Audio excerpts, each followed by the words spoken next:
So do you have any response to what the city wants me to do on release conditions? As a man or a legal person? Okay, so at this point in time, I'm going to read your rights. You have the right to remain silent. Anything you say or do, you can use in court of law. If you don't... All right, now back to Ms. Squally. Sorry, sir, to confuse you. What begins as a simple criminal trespass arraignment quickly turns into one of the most unusual courtroom exchanges you'll ever see. The judge is trying to determine a defendant's identity and explain basic legal rights, but instead finds himself navigating a maze of sovereign citizen arguments, legal theories, and constant interruptions. How long can patience hold before the courtroom reaches its limit? Court, I'd like to enter an order. What do your friends call you? Excuse me, do you mind letting me finish? I'd like to... Well, I need to know who you are. I can't help you. You are. Who do they put on documents that you don't agree with? What's that name? As I said, I'm here by special and limited appearance, and in accordance to the common law side of this court, So, Ms. Gannam, did you have a chance to talk with the man I'm trying to figure out? Yes. As the jail believes, this is Raymond of the family Paulo. Excuse me, I told you not to interfere, and you accepted that liability. As per FARA, Foreign Agent Registration Act, you do not have the right to represent me as a legal person because that would be a fraud upon the court. Okay. Per FARA, Mr. Paulo or Ray or Raymond, how do you like me? Particular attempts. How would you like me to refer to you, sir? I can't just say, hey, you. How would you like me to refer to you? Capacity as an interested party. Is that what your friends call you? Your family call you? What do they call you? What part of it did you not hear? I'm still looking for a name. Okay, well, I'm not my name. I'm a man standing on the land as a Washingtonian, American national, non-resident alien to the U.S., and I'm not doing any business whatsoever and or trade under the jurisdiction of the U.S. and or subcorporation. I have never been in the United States. That's the facts. And so per the common law, trespass is now being attempted at this point in time. And from the beginning, I want to address this in a particular manner in order to settle these differences so that there is no unlawful conversions of estate property. Okay, I'm going to jump over to the prosecutor and ask them what they know. So, Mr. Sharp, has this person been identified? No, please, Your Honor. Okay, so is Mr. Sharp, do you have a person last name? One person at a time, sir. Let me hear from the prosecutor, and then I'll turn back. Yes, Your Honor. Mr. Paulo's identity was confirmed when he was trespassing and searched. Slow down, sir. I just need to hear from one person at a time. I will come back to you. So please keep your peace while I listen to the prosecutor. All right. I'm sorry. Go ahead. Your Honor, a search incident to arrest uncovered a Washington State ID card that confirmed his identity as Mr. Paulo. Raymond Paulo with a date of birth June 25, 69? That's correct. Okay. All right. So, a legal person or a dead entity or a corporation? So, sir, are you telling me you don't want an attorney to represent you, or what? Attorney, in fact, I wouldn't need any to represent me, especially under the 11th Amendment. This would be an unlawful proceeding due to the facts. Well, all right. So you got a right to have a lawyer represent you because you're charged with a criminal offense by the city of Lacey. Rights. And do you want Ms. Gannam, who's an attorney here in Washington, to assist you today? Excuse me, I said I needed 10 minutes, and you were saying you were going to suggest something or another. Well, I may give you 10 minutes, but we may see you tomorrow too. But I wonder, do you want an attorney to assist you? Okay. Do you want an attorney to assist you or not? I just need a yes or no there. I'm hereby going to enter an order into the common law side of this court. So I need a yes or no, sir. Do you want an attorney to assist you? Exhaust my... A yes or no answer, sir. Do you want an attorney to assist you? Can you answer yes or no to that? Do you want an attorney? Do you want an attorney? I am an attorney, in fact. for the unincorporated So you- sovereign state, and with all due respect, the U.S. and all of your administrative law is not providing me any services due to the facts is that I'm ordering a stay on the common law side of this court in order to address my So you say you're an attorney. In fact, have you been allowed to practice law in the state of Washington by the Supreme Court of Washington? No, I'm not a bar member. I'm not Okay. part of the society. I'm a man. Okay. All right. So do you want an attorney to help you? I'm hereby entering an order on the common law side of this Okay. court in order to stay for these administrative hearings for me to exhaust all my administrative. You got a few, I think you're a little confused and I think you got bad information. This is a criminal case, not an administrative hearing. It's a criminal case. You're charged with a crime called criminal trespass in the first degree. And it carries a maximum sentence of 364 days in jail and a $5,000 fine. And again, you have a right to have an attorney and a right to not testify against yourself if you go to trial or hearing. You have a right to be presumed innocent, and you cannot be found guilty unless the city of Lacey proves this against you to beyond a reasonable doubt, or if you pled guilty to it, that would be your choice. Again, you have the right to have an attorney assist you here. Anything? I'm still trying to get a question answered there. Do you want to answer that question or not? Am I going to be able to answer without your interference? Because you keep cutting me off. That's not the sort of conduct that's necessary. It seems to be. At this point, the judge realizes the hearing is going nowhere unless he regains control, while the defendant insists the court has no jurisdiction and claims this is merely an administrative proceeding. The judge calmly redirects the conversation back to the actual criminal charge. Would you keep explaining or move the hearing forward? Whatsoever. I further state the above statement of facts are true, correct, and not misleading, and swear to each under the penalties of perjury per 28 U.S.C. 1746C. And there's my signature, Raymond Vanley Paulo, December 22nd. All rights reserved, not a sunset, not pro time. Okay, Raymond Paulo, we finally established that. All right, got it. Do you want an attorney to help you? Excuse me, per the common law, you are now trespassing. That's a common law trespass. Please. Are you a bar member? You have a conflict of interest. I would imagine you need to recuse yourself if you want to operate on that side of the court. Well, you got a lot of mistakes there you're citing, and I'm trying to help clear it up for you. So, your opinions have nothing to do with me as a man because you don't have any jurisdiction. You don't have any authority. What happens next, Mr. Paulo, who you say you are because you signed that document, it would be good for you to get that filed with the court at some point if you want us to review it more closely. You're still interfering with my abilities, and you're misrepresenting and making statements on my behalf. You do not have the authority. I'm revoking, rescinding all signatures, power of attorney, and terminating. And I'd like the prosecutor to provide proof of his certificate of authority to administrate any claims against the unincorporated sovereign estate.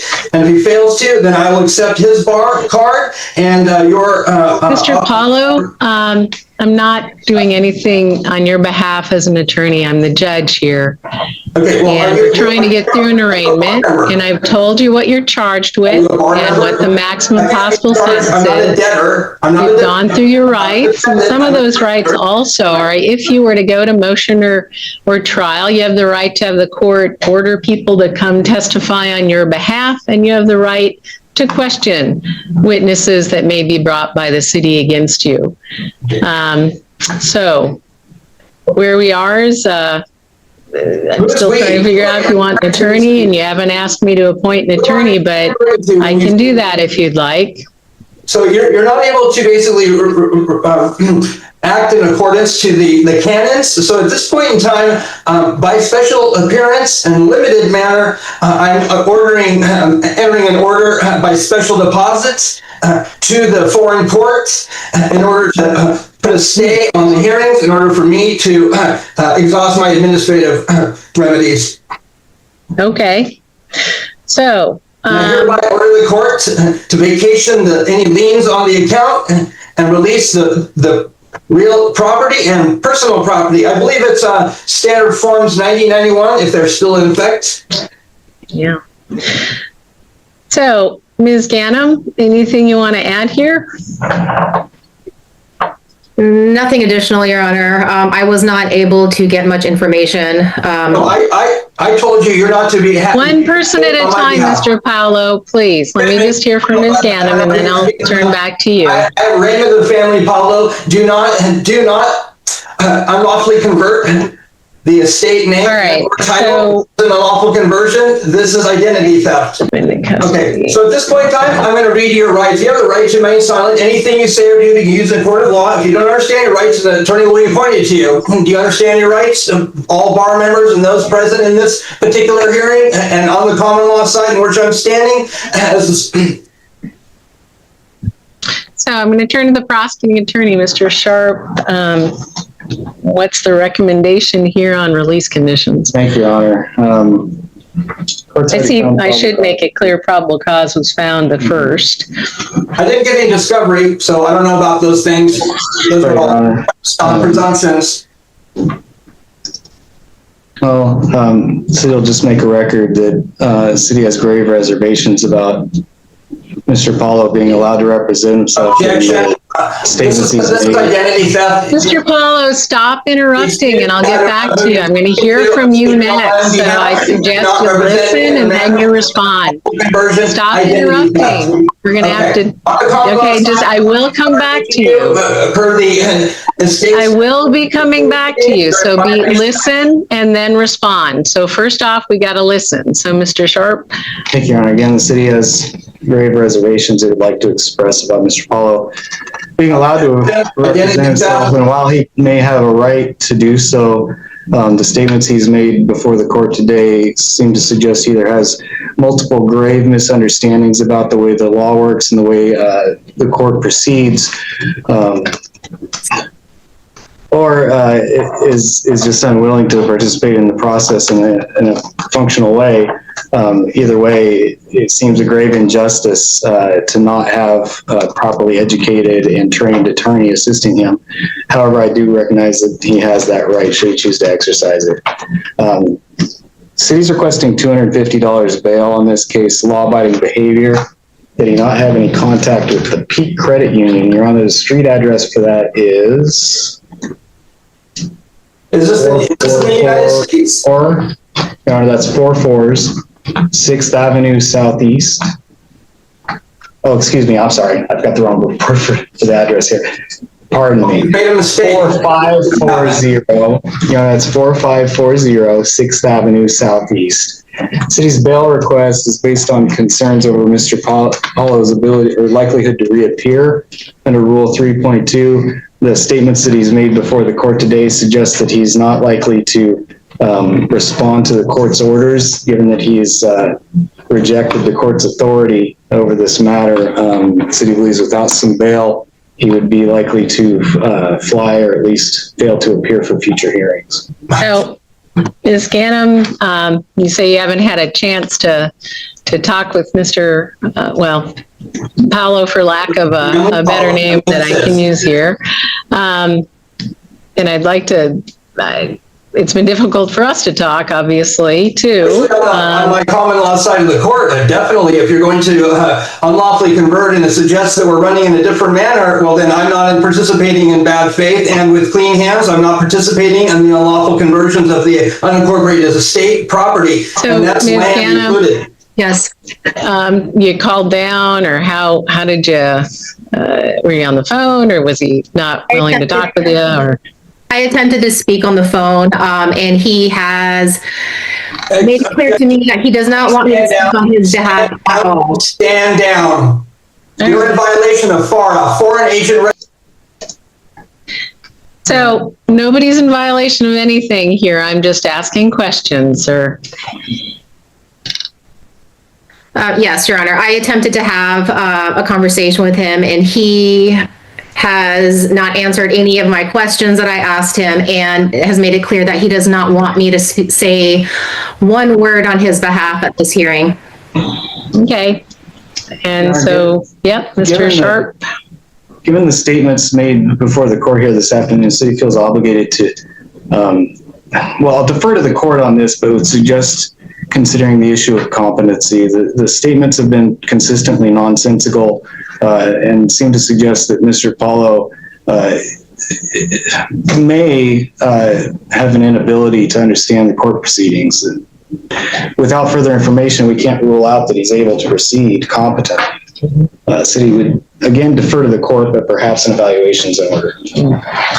So I'm not convinced at this stage. I'm convinced that Mr. Paulo doesn't agree with the proceedings and doesn't agree with the state of the law in Washington, and that's fine. Problem is, it's still happening the way he doesn't agree. It still is a fact. And this may be the most significant moment of the hearing. After listening to the defendant's repeated arguments, the prosecutor openly questions whether he fully understands the court process. Despite that concern, the judge separates disagreement from incompetence, making it clear that unusual legal beliefs alone are not enough to stop the case from moving forward. About this request from the city, and also that you don't go back to that 4540 6th Avenue Southeast. It's a credit union, did you say? The Peak Credit Union. Peak Credit Union. So you have anything to say on that? I think somebody muted you, so we're going to need the help of corrections there in Lacey to unmute you. Me? You're back. So do you have any response to what the city wants me to do on release conditions? As a man or a legal person? Whatever way you want to respond. No, as the statement that he's made to a man or a legal person, because I'm not a corporation, as the affidavit of statement of truth has now been entered into the public record. And after reading, how do you want to respond? As bar members, you have a conflict of interest, especially a judge. If you have a bar card, I've accepted your bar card and your oath of office and the attorneys. And if the attorney is not willing to provide the certificate of authority to bring a claim against my own estate, well, the facts remain is that's actually a common law. So, sir, how do you feel about me ordering you not to go back to that credit union, the Peak Credit Union? I'm sorry, are you speaking to a man or are you speaking to somebody else? To you. A man? You're a physical human being in the Nisqually jail. I'm talking to you. A man, yes or no? Are you speaking to a man? You look like a man to me. Okay, well, I know what I look like, but I've asked you directly, are you directing me to that question as a man? Not that I look like one, because I'm a man, I'm not a legal person, and I'm not a corporation. Okay, to you, the man who's sitting in Nisqually jail. Okay, and so what do you say? Is that identified as a legal person then? What do you say? I'm sorry, you're cutting out. What would you like to tell me about what I should do about your custody status? Should I let you out? Should I not? Should I order you to stay away from Peak Credit Union? What do you have to say about that? Well, I would like to request the judge's chambers in order to protect my privacy. No, this is a public hearing. We're going to do this in public. So what's your response? I believe it's called Star Chambers in order to protect my publicity. And do you have a response to that question about release conditions or not? Okay, I'm sorry. It's very echoey in here. So if you keep cutting me off, you're frustrating me for no reason other than it fears you're interfering. So if you could just respond slower and not cut me off because you're agitating me. As an American with disabilities, and I've been deprived for now 8 days of a hearing. So beyond the 48 hours, I don't know why we're even listening to this, because you failed to meet the mandatory obligations to bring any party to the court, as you have fraudulently induced me to believe something when in fact fraud upon the court is evident and now part of the public record. So with that. So Mr. Paolo, what we're doing here is I'm entering a plea of not guilty to this allegation of criminal trespass in the first degree. I'm not appointing an attorney, as you've told me that you want no one to help you. You can change your mind about that, and we can appoint an attorney and keep that in mind. I'm going to order that you don't go back to that Peak Credit Union where this is alleged to have occurred at 4540 6th Avenue Southeast in Lacey. Don't go back there, and don't violate the law otherwise. I don't see a history of failing to appear in court for the last 20 some years, so I'm not going to have you post any bond. but I'm going to give you a court date to be back, and you're representing yourself unless you ask the court to appoint somebody or we think differently about that. But you've got to tell us if you want an attorney appointed. And what date? Okay, the issue at hand that I hear is that you're saying representing myself. I am myself as an attorney in fact. So the fact of the matter is if you misrepresent and misidentify the things I'm stating, these unlawful conversions create a cause of action, and under the common law, this is a trespass. So with all due respect, I'm willing to entertain on the private side, the common law side, if you guys refrain from forcing me to be subject to these unreasonable and bad faith. I would not have anything to do with the county because I do not live in the United States. That being said, and the only place I've ever heard of is at the time which I went to the Lacey police in order to file a case against the party who wrote an $11,000 check. Her name is Sheila Connor. And I think we're getting off track here. It's not about you anymore. So we're going to be back January 5th. You need to come to court. And if you don't, and there's no good reason, the court might issue a warrant for your arrest. But come to court, and if you want the court to appoint an attorney, we sure would do that. But stay away from Peak Credit Union, stay out of trouble, be back in district court January 5th. That's all for today. Am I being knock released on the door and they'll let you out. today? Can I confirm? That's all for today. So long. Excuse me? So long. You can knock on the door there and they'll let you out and they'll release you from custody. We'll see you January 5th. In the end, the court entered a not guilty plea, set release conditions, and scheduled the next hearing despite constant challenges to the process. Through it all, the judge remained focused on procedure rather than confrontation. If you enjoy real courtroom moments and legal breakdowns like this, subscribe, leave a comment, and let us know what stood out most.